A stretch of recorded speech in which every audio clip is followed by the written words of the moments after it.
伫咧台湾西药剂的人口数真侪，目前拢总有9.7万人。不过伫咧厝内面西药剂的比例敢若7%尔。为了要鼓励民众会当伫咧厝内面西药剂，卫福部和台湾药剂医学会今日发布台湾居家透析白皮书，希望透过智慧医疗，甲伫咧厝内西药剂的比例对7%提升到18%。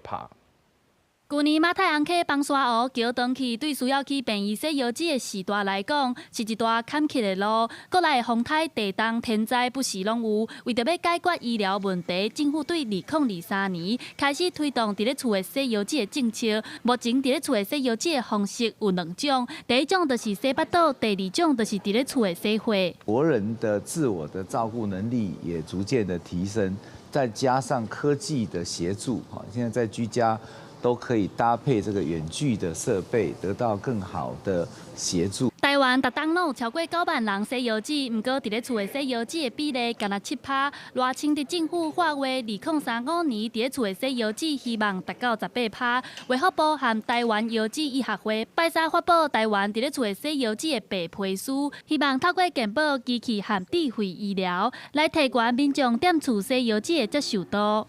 病人1个礼拜来3次来院所来做血液透析，一次洗4个小时。我们的护病比呢，大概是1比4。